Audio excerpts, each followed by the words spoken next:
SpaceX is worth around $350 billion, more than Boeing and Lockheed Martin combined. And here is the part that breaks people's brains. It barely makes a cent selling rocket rides. The thing actually paying the bills is not sitting on a launch pad in Texas. It is floating 550 kilometers over your head right now. And almost nobody understands how the money really moves. So let me show you how SpaceX actually makes money. Because once you see it, you will realize this was never a rocket company at all. Let's start with the myth, because almost everyone gets this wrong. When people picture SpaceX making money, they imagine something simple. Build a rocket, strap a satellite on top, launch it for some company or government, collect a fat check. And yeah, that happens. A Falcon 9 launch sells for around $70 million. Sounds like a lot, right? Here's the problem. That number's a trap. For 60 years, that's exactly how the old space industry worked. You would build a rocket, fly it once, and watch it burn up or crash into the ocean. Gone. Every launch meant building a brand new multi-million-dollar machine from scratch. It's like buying a 747, flying it across the Atlantic one time and tossing the entire plane in the trash. Imagine what a ticket would cost if airlines actually did that. And if that's your whole business, you are not building anything. You are just barely staying alive. There is no way you fund a city on Mars by selling one-time fireworks shows to satellite companies. The margins are too thin. The competition's brutal. So Musk did the thing the entire industry swore was impossible. He started catching the rockets. This is the one move that changed everything. The first stage of a Falcon 9, the big booster, the expensive part, with 9 engines packed into the bottom, instead of letting it drop into the sea, SpaceX flips it around, fires the engines again, and lands it standing straight up on a drone ship in the middle of the ocean. The first time they pulled it off, people figured it was a fluke. Now they do it so often, it barely makes the news. And here's why that matters for the money. That booster costs tens of millions to build.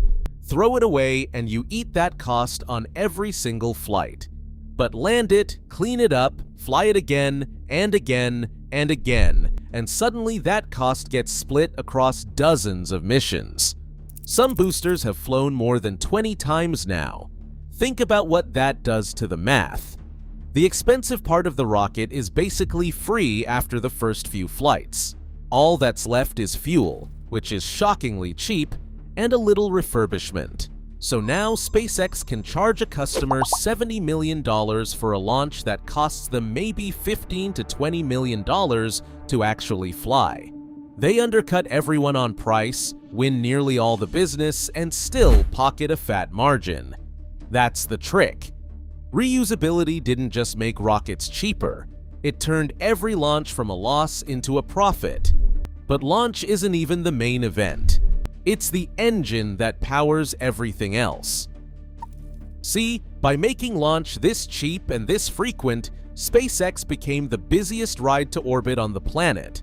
We're talking most of the mass humanity sends to space in a given year, going up on their rockets. Satellites for other companies, for the military, for other countries, sometimes dozens of payloads stacked on one rocket. They call it rideshare, basically an Uber pool to space. You don't book the whole rocket. You buy a seat for your little satellite, and SpaceX crams in as many paying customers as it can. And that constant flow of cheap launches does two things. It brings in steady cash. But more importantly, it means SpaceX can launch its own stuff for almost nothing. And that's what unlocks the real money. The thing this whole company is secretly built around. Starlink. This is the pivot that turned SpaceX from a contractor into a tech empire.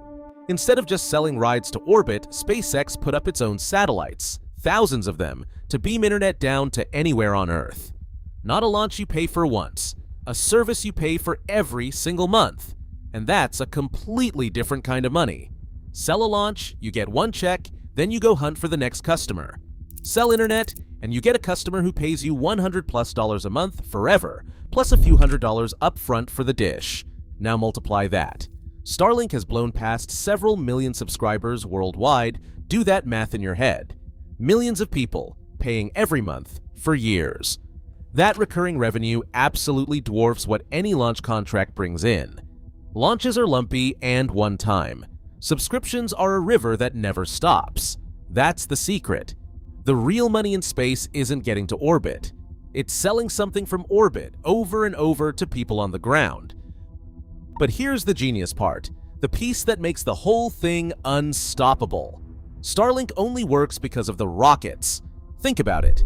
To build a constellation of thousands of satellites, you have to launch thousands of satellites. For anyone else, that is an astronomical fortune. They would pay full price to SpaceX or some other provider, and the business would collapse before it started. But SpaceX owns the cheapest rockets on Earth. They launch their own Starlink satellites at cost, on reused boosters, 20 or more at a time. Nobody else can build this. The launch business pays for the satellites. The satellites pay for the launch business. Each one makes the other cheaper. It is a flywheel. The more they launch, the cheaper launch gets. The cheaper launch gets, the more satellites they can afford to put up. More satellites, more subscribers, more cash. And that cash funds even more rockets, round and round. No competitor has both halves of that loop, which is exactly why nobody has caught up. Now, on top of all of this, there is a quieter pile of money most people never think about. Government contracts. When NASA needs to send astronauts to the International Space Station, who do they call? SpaceX. America retired the space shuttle back in 2011, and for years the country had no way to get its own people into orbit without buying seats from Russia. SpaceX fixed that. Now they fly crew for NASA on the regular, and those are high-margin, rock-solid contracts. Then there's the military and the intelligence world. SpaceX launches spy satellites, defense payloads, and runs a version of Starlink built just for the government called Starshield. These customers don't really have another reliable option. They pay well, and they pay on time. It's stable, boring, beautiful money sitting underneath all the flashier stuff. So if you're keeping score, launch revenue funds the machine, Starlink subscriptions print recurring cash, and government checks lay down a steady floor. But every one of these has been building toward one final thing. The reason Musk doesn't just bank the profits and retire. Starship. Starship is the giant, fully reusable rocket. SpaceX is building right now, and it is designed to do to the whole industry what Falcon 9 did to launch prices, except bigger. The goal is to drop the cost of putting a kilogram into orbit so low it sounds made up. And when launch gets that cheap, brand new layers of revenue open up. For example, a second generation of much bigger Starlink satellites. Point-to-point cargo, ship freight halfway around the world in under an hour. And eventually, the whole reason this company exists, hauling people and supplies to Mars. That is why Musk shoves the profits straight back in instead of cashing out. Every dollar Starlink makes gets fed into Starship. He is not trying to run a profitable rocket company. He is trying to make humanity multiplanetary, and SpaceX is just the money machine he built to pay for it. So here's the truth that caught the rest of the aerospace world completely off guard. SpaceX isn't a rocket company that sells launches. It's an internet company that happens to own the cheapest rockets on the planet, and it used those rockets to build a business no one else can touch. The rockets were never the product. They were always the unfair advantage, which leaves one big question hanging. If Starship works the way Musk wants it to, what does SpaceX become next? The biggest internet provider on Earth? A shipping company? The first business with a foothold on another planet?